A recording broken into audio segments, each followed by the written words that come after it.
7장 36절부터 보겠습니다.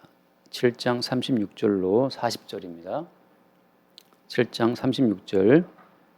그러므로 만일 누가 자기의 약혼녀에 대한 행동이 합당하지 못한 줄로 생각할 때에 그 약혼녀의 혼기도 지나고 그같이 할 필요가 있거든 원하는 대로 하라. 그것은 죄 짓는 것이 아니니 그들로 결혼하게 하라.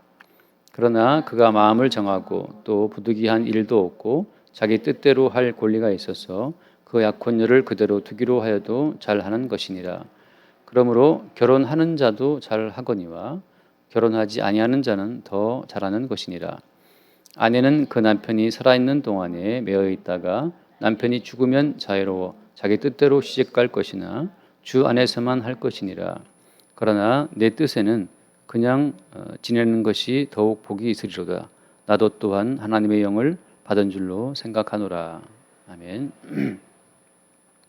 지금 이 7장 전체에 계속해서 지금 결혼 문제, 음행의 문제, 이런 결혼 문제에 대해서 굉장히 지루하게 길게 이야기를 하고 있어요. 이렇게 반복적으로 결혼 문제를 길게 이야기하는 그 뜻은 어디에 있겠습니까? 우리가 이런 말씀을 보면 자칫하다가 제가 늘 의뢰하는 것처럼 다시 율법적인 안목으로 사도의 모든 권면을 받을 수 있습니다. 그래서 오늘 말씀처럼 사도의 권면을 보니까 약혼을 했다고 하더라도 이걸 깰 수 있으면 깨는 것도 잘하는 거다 이렇게 나와 있잖아요.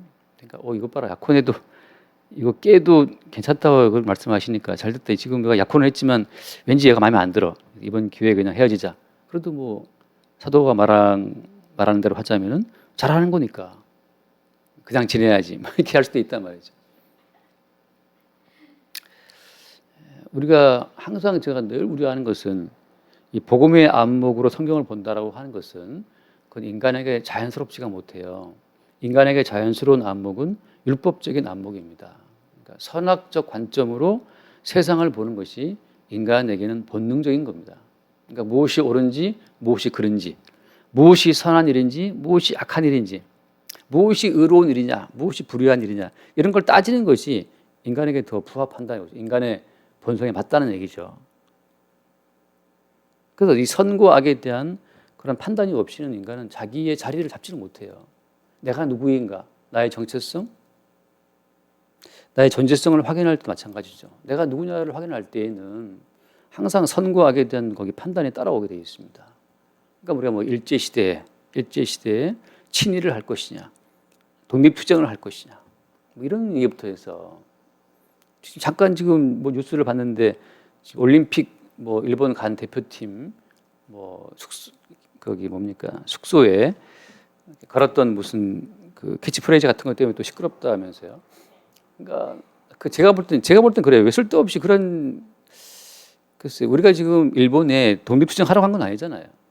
올림픽이라고 하는 것은 오륜기처럼 전 인류의 어떤 평화로운 그 공존을 위해서 올림픽을 하는 건데 거기까지 가서 뭐 12척이 있으니 뭐 어쩌고 하는 그러니까 임진왜란 때 그걸 연상시키는 거. 그래서 일본과 지금 우리가 싸우러 갔습니까? 그 일본에 지금 전쟁하러 간 건 아니잖아요. 그 올림픽 정신에 맞게 그 사랑과 평화와 박애와 뭐 그런 거 정신에 맞게 그 스포츠를 통해서 인류 화합을 하러 간 거지. 뭐 일본 그 싸우러 간 거 아닌데. 그러니까 제가 볼 땐 좀 그런 게 다 마찬가지죠. 그 선과 악의 조합을 통해서 뭐 토착 왜구냐 말이죠. 친일파냐, 극일주의자냐, 뭐 그렇게 자꾸 그런 걸 통해서 사람은 자기의 어떤 주체성을, 내 존재성을 확인을 하려고 한다는 거. 그게 본성에 맞다는 거죠. 남편과 아내가 싸워도 남편과 아내가 싸울 때 그 남편과 아내의 갈등과 싸우는 양상을 가만히 보세요. 남편과 아내가 싸울 때는 선악의 다툼입니다. 당신이 틀렸고 내가 옳았다라고 하는 그 선과 악의 조합으로 우리는 나 자신의 그 주장을 펼친단 말이죠. 그러니까 나는 이런 사람이야라고 말할 때는 그 선악의 지식의 근거를 두고 주장하게 돼 있어요. 나는 이런 사건에 대해서 나는 이렇게 보는 사람이야. 이게 내가 볼 때는 옳아. 너는 그렇게 본다고? 넌 나빠. 그 네가 그렇게 본다는 그 너의 관점은 도대체 얼마나 그럼 진리냐 말이죠. 그 지극히 넓은 세상 가운데에서 지금 우리가 살고 있는 이 대한민국 또 나라고 하는 것은 아주 깊고 깊은 골짜기에 돌멩이 하나에 불과한 존재거든요. 비행기를 타고 하늘에서 내려다보면 그 높은 빌딩도 그냥 조그맣게 보인단 말이지. 아무것도 아니에요. 땅에서 우리가 서로 인간 대 인간들끼리 살아갈 때에는 굉장히 사람이 커 보이고 뭐 내가 또 커 보이고 그런 게 있지만 하늘 위에서 조감도라고 하잖아요. 그 새의 눈처럼 위에서 내려다보면 정말 하찮은 일들이죠. 그렇게 내가 옳다, 네가 그랬다 떠들다가 결국은 이제 치매 오고 결국은 이제 중풍 걸리고 결국은 이제 무슨 암 걸리고 그러다가 이제 잠잠히 있다가 이제 다 무덤으로 가는 거 아닙니까? 자, 제가 이 말을 길게 하는 이유는 뭐 때문이냐? 성경을 볼 때도 마찬가지라는 거죠. 그러니까 성경을 볼 때도 우리가 이 선악적 관점으로 성경을 늘 보는 것이 그게 우리 인간에게 자연스럽습니다. 다시 말해서 무엇이 옳다는 얘기지? 그러니까 하나님 보시기에 무엇이 옳다는 얘기지라고 우리는 성경을 본다는 얘기죠. 그래서 약혼하는 자가 있어. 이제는 약혼을 돌이킬 수 없어. 그러면 그냥 결혼해. 그거 죄 짓는 거 아니야. 근데 약혼했는데 돌이킬 수 있어. 깰 수 있어. 그러면 깨고 그냥 혼자 지내. 이렇게 말하는 이 사도의 말의 이 권면의 표면을 보게 되면 우리가 내가 행동할 어떤 행동의 기준을 여기서 이렇게 뽑아낸다는 거죠. 무엇이 옳은지 그른지를 뽑아내서 거기에 근거를 두고 우리는 행동한다는 얘기입니다. 행동을 하고 나 잘했지. 역시 사도의 말처럼 나는 이 약혼을 깨고 나는 이제 혼자 지내고 있어. 나 그럼 잘한 거 맞죠? 아버지 저 잘 살았지? 뭐 이렇게 말하는 거랑 같다는 얘기죠. 제가 자꾸 길게 이 말씀을 드리는 이유는 바로 그런 관점, 율법적인 관점, 선악적인 관점으로 성경을 보는 그것이 십자가에 예수를 못 박아 죽게 했다라고 하는 것을 제가 강조를 하고 있는 겁니다. 그리고 동일하게 마찬가지죠. 율법적 관점으로 그러니까 무엇이 하나님 보시기에 옳은 것인가, 하나님 보시기에 무엇이 더 옳은 것인가를 그거를 찾고자 하는 마음으로 성경을 보게 되면 우리는 스텝이 꼬여버립니다. 왜냐하면 복음이라고 하는 것은 우리에게 어떤 선이 무엇이고 악이 무엇인지를 가르치지 않거든요. 그래서 어떤 데서는 이렇게 말했다가 예를 들어서 지금 여기 바울이 말한 것처럼 결혼은 안 해도 괜찮아 이렇게 말했다가 에베소 5장에 들어가다 보면 뭐 남편들아 아내 사랑하기를 어떻게 하라 말이죠. 아내들이여 남편 존경하기 어떻게 하라. 또 그런 얘기도 나와 있어요. 그런 얘기도 왜 필요하냐 말이죠. 다시 말해서 복음의 안목으로 성경을 볼 수 없으면 항상 성경은 풀리지 않는 미스테리, 말도 안 되는 앞뒤가 안 맞는 모순적인 이야기로 꽉 차 있습니다. 살인하지 말라? 그래놓고 여호와 하나님이 사람을 더 죽이네 많이. 아니 본인이 사람 죽이지 말라 해놓고 본인은 왜 사람 멋대로 죽입니까? 이렇게 나오잖아요. 질문 나올 수 있어요. 선악과를 먹지 말라. 그렇게 선악과를 먹지 않는 게 하나님 아버지의 뜻이었으면 심지를 말지. 무슨 심술이에요. 떡하니 심. 그것도 보기에 심이 좋아서 먹음직하고 보암직하고 탐스럽게 할 만큼 그렇게 예쁘게 지어놓고 그것도 뭐 이렇게 덮어놓든지 커튼으로 덮어놓든지 그럼 그걸 왜 또 동산 중앙 가운데 떡하니 심어놓고 그리고 하신 말씀이 먹지 말라. 그렇게 먹지 않는 게 아버지의 뜻이었으면 치워놓지요. 심지를 마시지요. 그러니까 우리 입장에서 우리가 아는 선과 악의 어떤 조합으로 하나님의 뜻을 탐구하려고 들어가다 보면 성경은 우리의 발을 꼬여서 넘어지게 만드는 수없이 많은 올무들이 있어요. 그래서 그럼 무슨 일을 하시는 겁니까? 제가 늘 하는 말이 그래서 복음의 안목으로 성경을 보지 않으면 우리의 이성의 안목으로는 성경이 다가오지가 않고 이해가 안 되는 이야기로 꽉 차 있다고 하는 겁니다. 그래서 오늘 말씀 그러면 이런 얘기 오늘 어떻게 봐면 좋겠냐? 오늘 여기 지금 형태를 보자면 세 가지가 있어요.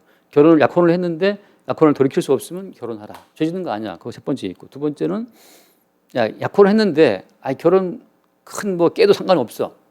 혼자 있고 싶어. 그럼 결혼을 깨. 그런 케이스가 있고 또 마지막에 그 끝에 있는 말씀이죠.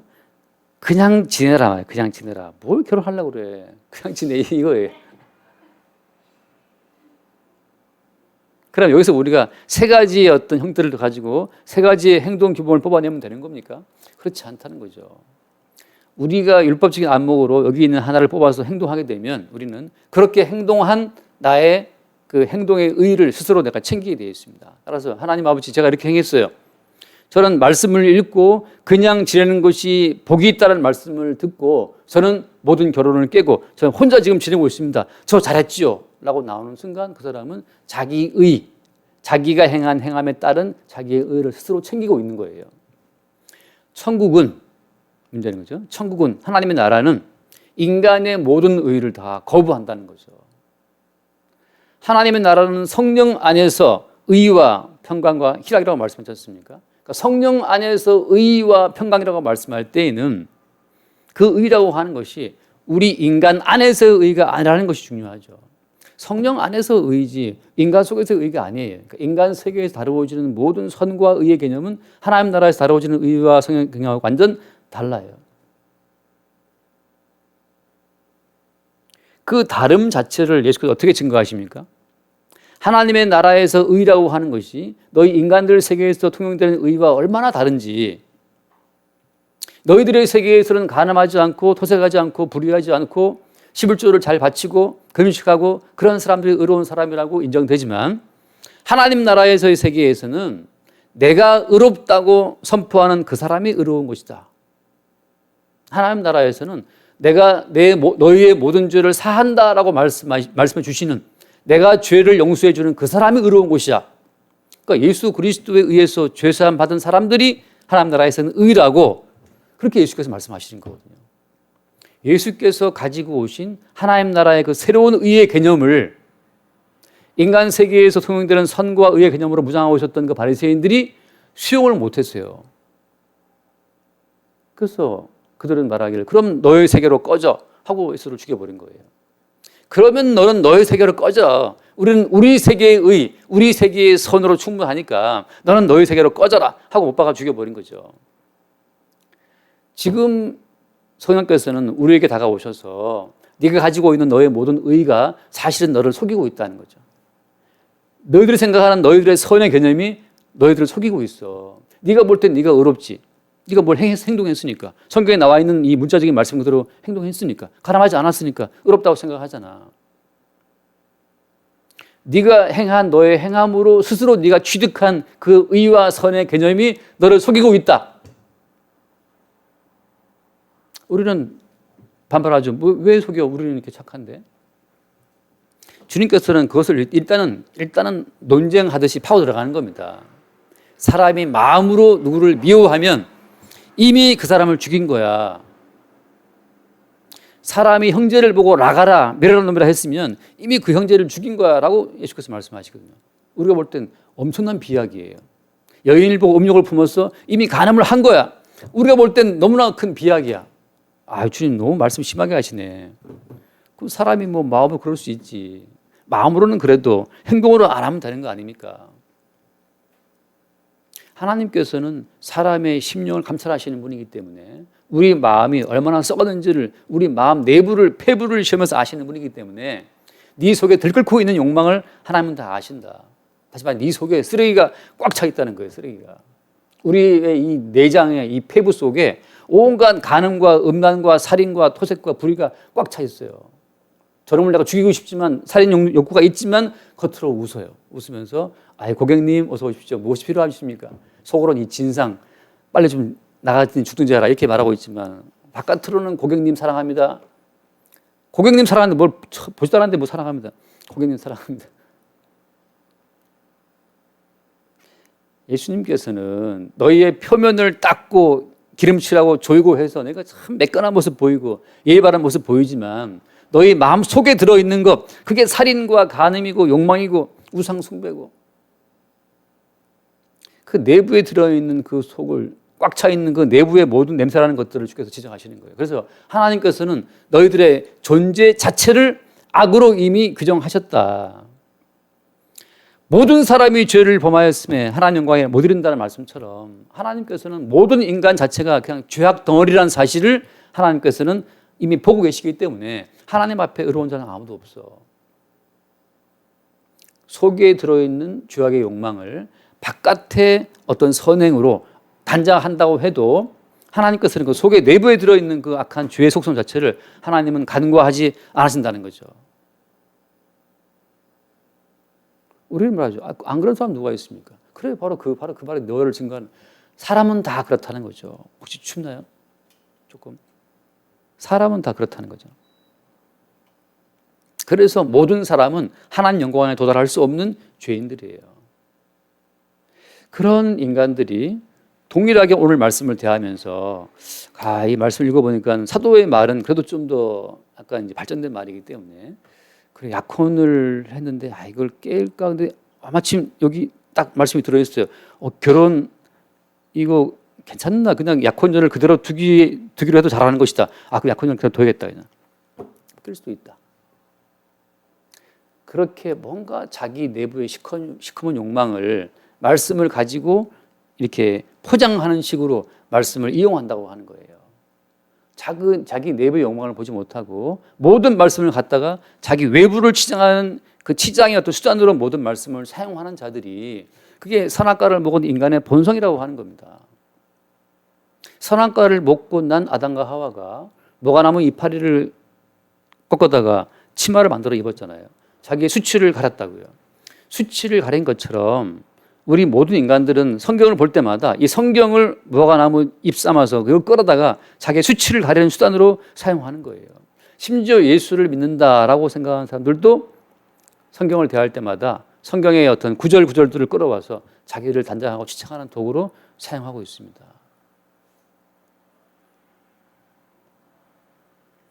자, 그럼 오늘 말씀처럼 이렇게 명백하게 문자 그대로 적혀 있지 않습니까? 약혼을 했고 혼기도 이미 지났고 그런 할 필요가 있어. 그러면은 원하는 대로 해라. 그러나 마음을 정했지만 부득이한 일도 있어 지금. 부득이한 일도 없고 꼭 결혼해야 될 일도 없어. 그리고 내 생각엔 왜 뜻대로 그냥 결혼을 치워도 될 것 같아. 그럼 그대로 지내라. 이렇게 명백하게 나와 있는 이런 모든 말씀들을 그럼 어떻게 하면 좋겠습니까? 라고 말할 수 있죠.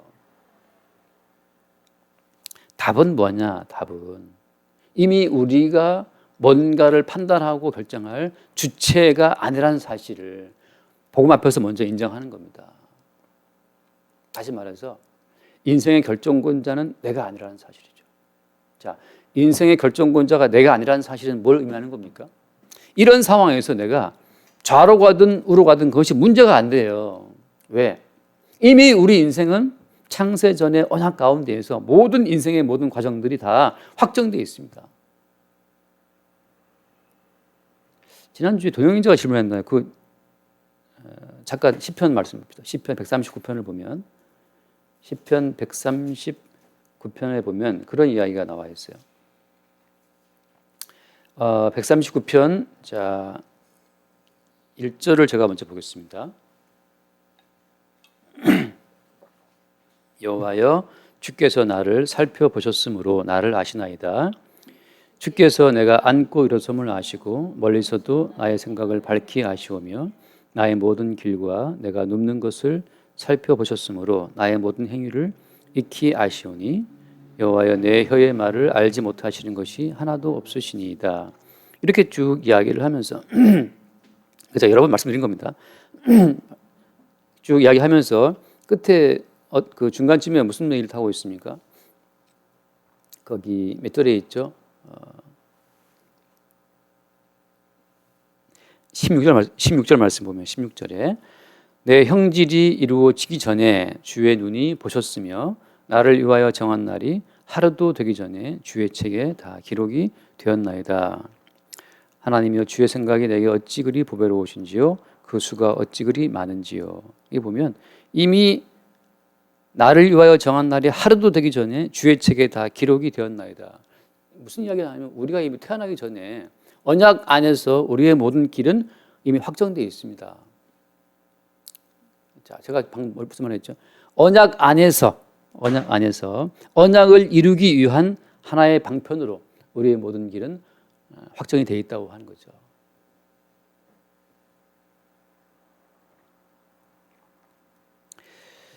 자, 언약 안이라고 하는 그 말이 참 중요합니다. 이 언약 안이라는 말이 시장에 들어오면 그리스도 예수 안으로 바뀌고 또 성령 안으로 바뀌어요.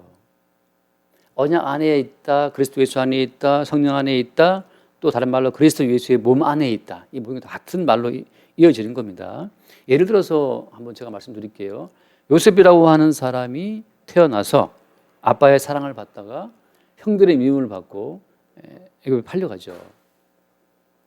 근데 그 요셉이라는 사람이 사랑받다가 형들한테 미움받고 요셉 팔려갔다, 애굽에 팔려가서 애굽에서 나중에 감옥에 들어갔다가 총리가 되었다는 그런 모든 요셉의 일생 자체가 왜 벌어진 겁니까? 요셉의 일생 전체가 사실은 어떤 전제하에서 벌어진 거예요? 430년 전 아브라함과 하나님이 언약을 맺을 때 그때 하나님께서 아브라함에게 하신 말씀이 있죠. 너희 후손들이 애굽 땅에 종으로 팔려가 살고 있다가 400년 이후에 나온다라는 말씀을 하시거든요.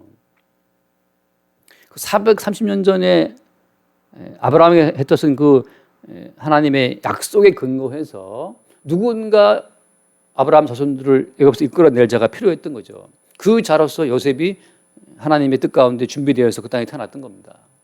따라서 요셉이 사랑받았던 거, 요셉 형들에게 미움받았던 거, 종으로 팔려갔던 거, 보디바라 집에 노예살이 했던 거, 감옥에 들어가서 오랜 세월 고민했던 거, 괴로워했던 거, 감옥에서 나와서 총리가 되었던 거, 그 모든 길들이 다 이미 주의 책에 다 기록된 일들이 펼쳐진 거예요. 펼쳐진 거.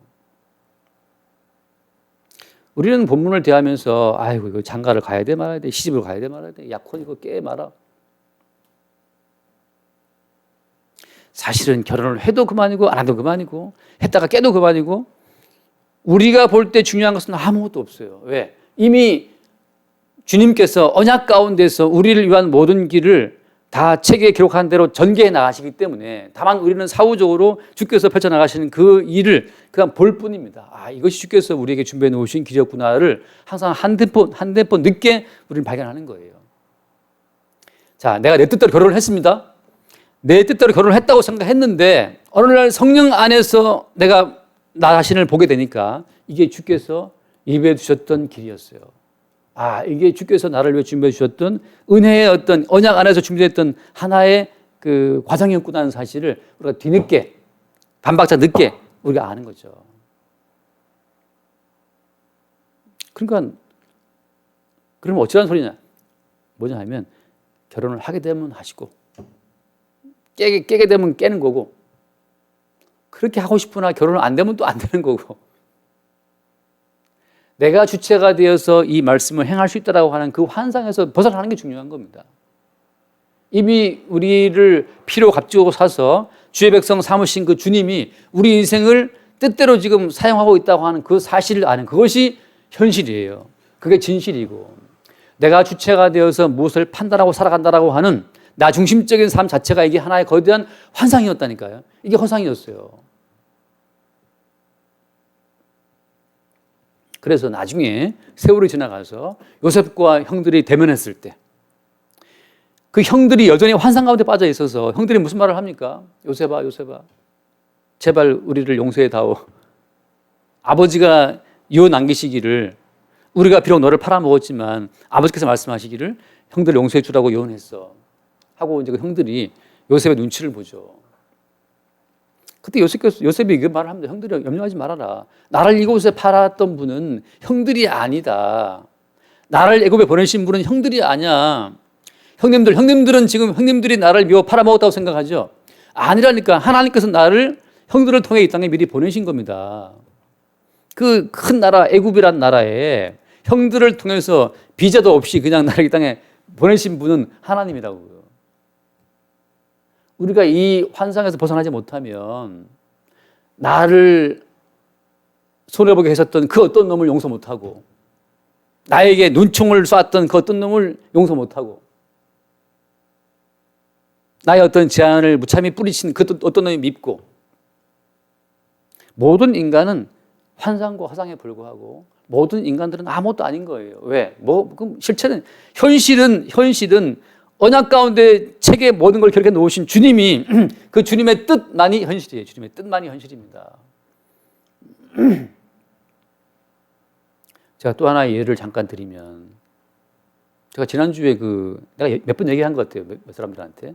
그 전원일기 다큐를 봤는데 전원일기가 한 20년 동안 해서 굉장히 인기가 있었던 드라마였잖아요. 지금 이제 우리 애들은 모르지만 그 전원일기에서 뭐 이룡엄마 나오고 뭐 복길 엄마, 그죠? 그리고 뭐 김 회장님 나오고 뭐 나온단 말이죠.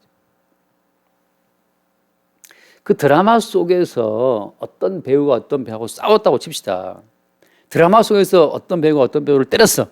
드라마 속에서 어떤 사람이 어떤 사람의 돈을 떼먹었어.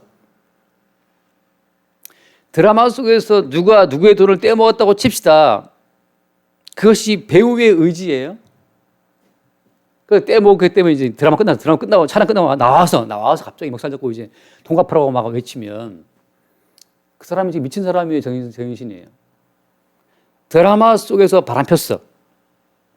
그랬다고 해서 나왔는데 사람들이 막 돌 던지면서 바람둥이라고 막 욕해. 지금 착각하고 있는 거죠. 드라마는 작가의 의지, 작가의 뜻만 각 배우를 통해서 나타나 보일 뿐이죠. 인생이라고 하는 것은 주님의 뜻, 언약의 주인이신 주님의 뜻만 구현되고 펼쳐지면 끝이에요. 그게 인생입니다. 인생의 주인은 우리가 아니고 이 땅에 우리를 내보내신 그분이 인생의 주인이에요. 그분의 뜻만 펼쳐지면 그것으로 만족입니다. 영광을 얻었다고 해서 좋아할 것도 없어요. 왜? 그분의 의지가 영광을 얻게 한 거니까. 그래서 전일교회 최불암 씨가 어느 날 시장에 갔더니만 그 남자아이 하나가 막 울고 앉아 있어요. 걔가 금동이인데 그 금동이를 데리고 가서 나중에 걔를 키우다가 나중에 걔를 입양을 합니다. 최불암 씨가. 그 최불암 씨가 금동이를 정식 법적으로 입양을 하고 난 이후에 전국에서 최불암 씨에게 격려의 편지, 칭찬의 선물이 막 날아들었답니다. 그리고 어떤 사회단체에서도 막 최불암 씨를 또 그 특별 뭐 임명해가지고 막 상을 주고 난리 났어요. 그때 이제 그 사건이 있을 때 최불암 씨가 인터뷰한 인터뷰 내용이 제 마음에 탁 들어왔어요. 최불암 씨가 무슨 말을 했냐 하면 이 불쌍한 아이 하나를 입양한 것이 그게 내 의지였겠냐, 내 뜻이었겠냐. 나는 한 번도 그런 고와 같은 아이들을 입양하겠다는 생각을 품어본 적이 없는 사람이다. 그 시장터에 울고 있는 그 남자아이를 입양할 생각을 하게 된 것은 그건 작가의 의지다. 작가의 뜻이다. 배우는 작가의 pen 끝에서 노는 사람인데 내가 이 영광을, 내가 이 사람의 칭찬을 내가 받을 자격이 있나? 이거 너무 모순된 것이다. 이 상은 내가 받을 것이 아니야. 이 칭찬은 내가 받을 생각. 왜? 이 칭찬은 보이지 않는 이 배우들 뒤에 보이지 않는 그 작가가 받을 칭찬이지. 내가 이 칭찬을 왜 받지? 이거 너무 황송하고 말도 안 된다 하고 최불암 씨가 거기서 정말 저는 그걸 보고 이 사람이 참 겸손한 사람이구나. 이 사람이 지금 그 연기라고 하는 그 환상의 세계와 현실 세계를 명확히 아는 사람이에요. 보이지 않는 작가, 그 사람의 아이디어, 그 사람의 생각이 나를 통해 구현된 것이지. 이 영광을 내가 받는 것은 이건 모순된 것이다 라고 막 어쩔 줄 몰라 하면서 인터뷰한 내용을 보고 제가 참 은혜를 받았어요. 은혜를. 그래, 저것이 인생이다. 얼마나 20년 동안 연기를 저를 찍었으면 거기 김 회장님 마당에 개를 한 마리 데리고 왔는데 이제 구색 감추기 위해서 이제 그 작가가 개를 한 마리 투입했는데 나중엔 그 개도 김 회장님 식구를 보면 짖지 않고 가끔 오는 엑스트라들 보면 짖더래요. 이게 거기가 지집인인 거지, 자기 집인 거지. 어느 날 전원기가 이제 드라마가 종영이 되고 스튜디오가 다 깨져 나가면 그 개는 어디로 갈까? 그 개는 큰 착각 속에 있는 거예요. 거기 지집이 아니야. 거기 스튜디오예요, 스튜디오. 마치 우리가 그 스튜디오에 앉아갖고 제 집인 것처럼 짚고 앉아 있는 인간들처럼 우리가 그 착각에 빠져 있는 거예요. 장가를 갔으면 그것은 주님의 의지지. 장가 안 갔으면 주님의 의지지. 장가 갔다가 이혼했어. 주의 의지예요. 너 왜 장가 안 갔냐? 바보처럼. 아니, 왜 그걸 그 사람한테 물어? 너 왜 이혼했어? 막 정죄한다고. 그걸 왜 그 사람한테 물어? 그 사람도 처음부터 이혼할 생각으로 결혼했겠어요? 너 왜 사별했어? 그걸 왜 너한테 물어? 뭐 사별하고 싶었겠어? 독을 뭐 청산가를 먹었겠어? 모든 것은 작가의 의지가 영화나 드라마를 구현되는 것처럼 인생이라는 것은 그냥 20년 찍은 전원일기처럼 인생은 좀 더 길게 찍은 드라마와 같다고 보시면 됩니다. 전원일기는 20년 찍다 보면 나중에는 뭐 김혜자하고 최불암이 진짜 부부인 줄 알고 나도 알았는데 진짜 부부가 아니더라고. 우리가 인생 살면서 한 30년 부부로 살다 칩시다. 진짜 부부겠어요, 그게? 어떤 내 페이스북에 어떤 부부가 30년 결혼 축하한다고 이제 막 올라온 게 본 적이 있는데 30년 살면 진짜 부부입니까? 김혜자 씨랑 최보람 씨랑 20년 동안 드라마 찍으면 진짜 부부예요? 아니잖아요. 우리가 착각하는 거죠. 환상이죠, 허상이죠. 현실은 뭐냐? 현실이라고 하는 것은 언약의 주인. 언약이라고 하는 것은 무엇을 드러낸다고 말씀드리는 거예요? 언약이라고 하는 것은 예수 그리스도를 만유의 주로 세우고자 하시는 하나님의 그 모든 일들을 하나님과 예수님 사이에 작정하신 그 계획을 말하는 건데 그 언약의 주인공은 예수가 만유의 주님 되시는 거예요. 우리는 인생을 살면서 우리를 죄인되게 하신 주의 뜻도 언약 가운데 일부죠. 우리의 죄인됨과 죄인된 우리를 위해서 피 흘려 죽으신 우리가 죄인이라는 것은 또 뭘 알 수 있냐 하면 사실 우리가 이 환상의 세계지만 환상의 세계를 진짜로 오해하게 하는 그 배후에 마귀가 있는 겁니다. 환상의 세계를 진짜라고 자꾸 속이는 그 세력이 그게 마귀의 세력인데 그 마귀의 세력과 결탁이 되어서 우리가 무엇에 대해서 반항한다? 무엇에 대해서 안티 크라이스트, 무엇에 대해서 그리스도를 반대하는 겁니까? 그리스도가 만유의 주라고 하는 거기에 대해서 반대하는 거예요. 취지는 뭐냐? 네가 네 인생의 주인이다. 네가 네 인생의 주인이고 천상천하 유아 독존이지. 네가 가장 존귀하지. 네가 누구 밑에서 복종하거나 네가 누구의 뜻을 움직이는 그런 허수아비가 아니야 너는. 네가 네 인생의 주인이야 라고 말하는 그 속삭임이 그게 마귀의 유혹이라고 하는 겁니다. 선악과를 먹지 말라고 했어. 먹어. 선악과를 먹지 말라는 그 하나님의 명령까지 거부를 해야 네가 참된 자유인이지. 참된 자유인 되기 위해서는 먹어야 되는 거야. 그게 부처에서 말하는 거 똑같아요. 석가에서 말하는, 불교에서 말하는 거냐. 부처를 만나면 부처를 죽여라. 너한테 이래라 저래라 하는 거 다 죽여버려. 네가 천하천하 독존인데 네가 누구 말을 들어. 그게 불교의 교리잖아요. 그 불교의 교리가 엄밀히 따져 들어가면 누가 너에게 선악과를 먹지 말래. 네가 인생의 주인이고 네가 만유의 주권자야. 그거를 선악과를 먹지 말라는 그 말을 어기고 선악과까지 먹어줘야 너는 정말 신다운 신, 자유로운 존재가 되는 거야. 너에게 주어진 한 가닥 재앙마저 끊어버려. 그게 마귀의 논리거든요. 네가 네 인생의 주인이니까. 우주에서 네가 유일한 존재니까. 하나님께서는 모든 만민을 그리스도 예수를 주님 되게 하는 거기에 우리를 복종을 시키는 겁니다. 그게 하나님께서 창조하신 창조의 큰 그림이죠. 그래서 잠깐 또 잊어버리겠는데 그래서 지금 그러면 그러니까 쉽게 말하면 그럼 인생의 주인이 따로 있기 때문에 우리에게 주어져 날아오는 바람을 그대로 맞을 뿐이에요.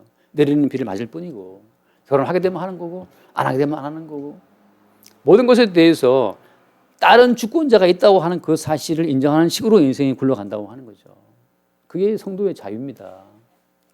성도가 주체가 되어 선택하는 것이 아니고 그리스도 예수가 우리의 주님이 되어서 그분의 뜻을 위해서 우리 인생을 통제해 가신다고 하는 그 사실을 믿는 것이 믿음이에요. 결혼을 하든 하지 않든 그리스도 예수가 우리의 주님이라는 사실을 증거하는 용도로 결혼은 또 주님이 사용하시고 이혼은 또 사용하신다는 거지. 그래가지고 일용 엄니는 재혼을 안 했고 일용이는 결혼을 했지 않습니까? 김 회장님 딸도 시집 갔다가 어느 날 가방 들고 집에 와버렸어요. 남편하고 싸워서 집에 왔는데 김혜자 아줌마가 그 남편하고 싸워서 집에 돌아온 그 딸 레윈을 뺨때기를 쳐버립니다. 딸이 막 울면서 나는 목사람 못 산다 그러죠. 살아라고 막 그러고 말이죠. 그런 얘기가 나와요. 그러니까 이혼하고 싶어도 친정 엄마가 강경하면 또 이거 못해요 또. 하나님께서 너만 있는 거 아니야. 주님께서는 이 사람 동원 저 사람 동원해서 계속 우리의 길을 몰고 몰아서 결국 언약을 이루시는 길로 우리를 끌어간다는 그 사실을 믿으시기 바랍니다. 그게 믿음이에요. 나는 결혼하고 싶어 죽겠어. 근데 주께서 어떤 사건을 일으키시면 결혼 안 되는 걸. 옆에 파리사 할머니도 1.4부터 때 뭐 다 내려오신 분들이잖아요. 북한에서 개성인가 황해도 내려왔다 그러는데 옆집 처녀랑 뭐 정혼을 했다, 옆집 총각이랑 뭐 선을 봤다, 전쟁 났다, 피난 가야 된다, 못하는 거지. 그런 극단적인 얘기가 아니더라도 어떤 사람들은 뭐 상견례 날 잡았는데 그 뭐 상견례 한쪽 친정 그쪽 아버지인가가 뭐 휴대폰을 어디 식당에 두고 오는 바람에 그 찾으러 갔다가 또 늦게 가고 또 그래서 뭐 또 서로 이렇게 왔다 갔다 하다가 뭐 감정 상하고 뭐 그럴 또 벌어진다는 거 아니에요. 지방서 올라오는 길인데 휴대폰을 지방 휴게소에 두고 올라온 거예요. 뭐 그런 얘기도 있고 많은 얘기들이 있습니다. 중요한 것은 뭐냐? 우리 인생의 결정권자가 따로 있다고 하는 그 사실을 그냥 마음 푹 놓고 내가 결정한 내 어떤 결정이 내 인생을 좌지우지 주는 것이 아니고 따로 내 인생의 어떤 길을 확정해 놓으신 분이 있다는 인생의 살아계신 그 어엿한 그 주인에게 그 주님께 우리 인생을 이렇게 턱 맡긴 자의 그 평안함이 그게 성도의 자유예요. 천상천하 독존하면 자유롭습니까? 내가 내 인생을 챙겨가야 되는데 그게 또 고통이에요. 그래서 뭐 해탈하겠다고 앉아가지고 뭐 장자불화를 하고 말이죠. 뭐 이렇게 고생하고 억지로 뭐 딸의 인연을 끊고 그 생 난리를 칩니까? 얼마나 부자연스러워요. 예, 끝으로 내가 뭘 중요한 걸 말씀드리려고 까먹었는데, 예, 그렇습니다. 그래서 중요한 것은 무엇이냐? 우리는 인생을 쭉 통해서 우리가 얼마나 우리 타고난 본성이 마귀와 우리가 하나가 되어서 격렬하게 예수의 주되심을 거부하는지. 염려하지 말라고 해도 염려하잖아요. 왜? 염려를 왜 합니까? 내가 내 인생이라고 믿으니까 염려하는 거 아니에요. 나 아니면 누가 결정하지 이 일을? 내가 아니면 어떻게 결정하지? 가끔 제가 우리 교인들 염려할 때가 있어요. 아, 그 성도. 근데 가끔 생각하다 보면, 아이고, 내가 뭔데 그 성도의 일생에 대해서 내가 할 수 있는 게 뭐가 있다고 걱정합니까? 주님께서 통제하시는 주님의 주님의 지체이기 때문에 주님 알아서 하십니다. 그거 믿고 나가는 거죠. 그 말을 하려는 말은 주님의 지체라는 사실. 여러분, 이 마지막으로 뭐냐? 우리는 독자적으로 떨어져 나온 개체가 아니고 그리스도 예수의 몸의 한 지체로 연합되는 식으로 우리가 부름받은 겁니다. 성령 안에서 우리는 그리스도 예수의 몸의 일부예요. 그게 이제 마지막 비밀인데. 그래서 아까 말한 것처럼 성령 안, 그리스도 예수 안, 그리스도 예수의 몸의 지체 같은 말입니다. 우리는 그리스도 예수의 지체가 되어서 손이 몸에 붙어 있을 때 비로소 생명을 공급받고 그리고 그 얼굴을 드러내는 일을 감당하는 것처럼 요즘 제가 BTS 보는데 BTS 정국이 뭐 지민이 뭐 보지 않습니까? 그렇게 봐도 제가 정국이 손가락을 기억 못해요. 지민이 발가락은 몰라요. 뭘 보는 겁니까? 그냥 지민이 얼굴을 보는 거죠. 정국이 얼굴을 보는 거고 뭐 RM인지 뭐 두툼한 입술을 보는 건데 그게 결국 뭐냐 무슨 말이냐 하면 성도는 어떻게 인생을 살아도 결국은 그리스도 예수의 주되심만 드러내는 것으로 끝이에요. 끝. 하나님께서는 우리의 그 그리스도 예수의 몸의 발가락, 뭐 손가락 그 독자적인 가치를 보는 것이 아니고 그리스도 예수를 나타내고 드러내고 증거하는 그 거기에 동원된 각 지체가 있다는 것. 결국은 하나님께서는 그리스도 예수의 얼굴만 보시고 우리 모두를 구원하시는 거죠. 독자적인 내 얼굴이 아니고 그리스도 예수의 주되심에 붙어 있는 다양한 그의 기능을 발휘하는 그의 몸의 지체들만 하나님이 바라보시고 그리스도 예수와 함께 영생으로 인도하시는 겁니다. 개별적으로 우리가 책임지고 만들어가는 인생이 아니라 예수께서 우리의 머리가 되어서 만들어 가시는 그 연합된 몸의 삶이 성도의 삶이에요.